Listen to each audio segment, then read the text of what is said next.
안녕하세요. 안쌤입니다. 영재교원 대비로 가장 많이 문의하는 궁금증 리스트와 안쌤의 속 시원한 답변 시리즈 두 번째 영상입니다.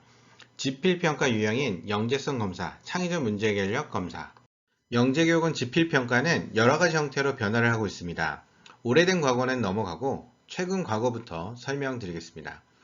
지필평가 1차로 보는 영재성 검사는 수학과 공통으로 언어 창의성, 수학 창의성, 수학 사고력, 과학 창의성, 과학 사고력으로 출제되었습니다. 2차 학문적성 검사는 수학으로 지원한 경우 수학 사고력, 수학 창의 사고력으로 출제되고 과학으로 지원한 경우 과학 사고력, 과학 창의 사고력 유형으로 출제되었습니다.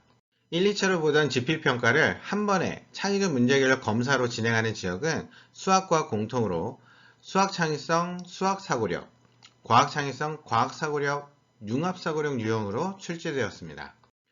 최근에도 지역에 따라 영재성 검사를 보는 지역이 있습니다. 수학과 공통으로 문제가 출제되고요. 언어 창의성이 일반 창의성 유형으로 변화됐다고 볼 수 있습니다.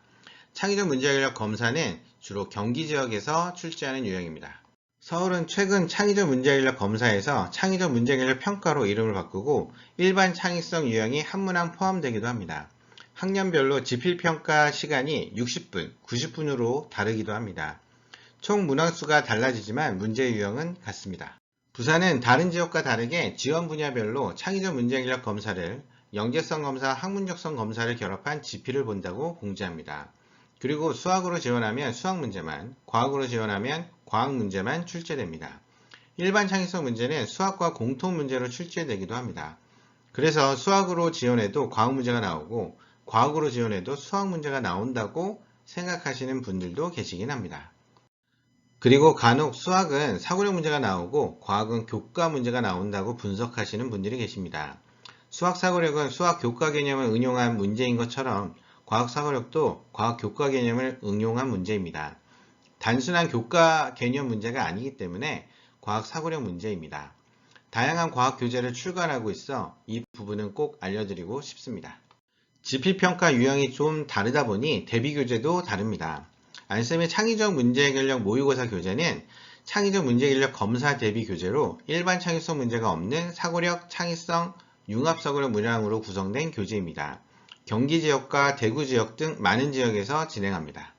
모의고사 교재로는 부족하신 분들께서 요청하셔서 파이널 50제 수학과 교재를 출간했습니다. 세 권을 같이 보는 것을 추천드립니다. 지필평가에 영재성 검사가 포함된 대전, 경남, 울산 지역은 영재성 검사 모의고사 교재로 대비해주세요. 일반 창의성 문제 유형이 좀 더 많이 포함되어 있습니다. 서울, 부산 지역은 일반 창의성 문제 유형이 한 문제 정도 출제되어 안쌤의 맛있는 영재 시리즈가 좋습니다. 또한 타 지역 대비로도 좋습니다. 지필평가 중 캠프 전형이나 관찰평가 전형으로 진행하는 경우가 있습니다. 이 평가는 탐구 주제가 주어지면 탐구 주제에 맞게 탐구를 설계하고 탐구 수행 후 탐구 보고서를 작성하는 평가입니다. 이 평가를 대비하기 위해 출간한 교재가 창의적 문제 해결력 수학과학 교재입니다. 궁금하신 부분은 안쌤 영재교육 연구소 카카오톡으로 문의 주시면 실시간 상담이 가능합니다. 감사합니다.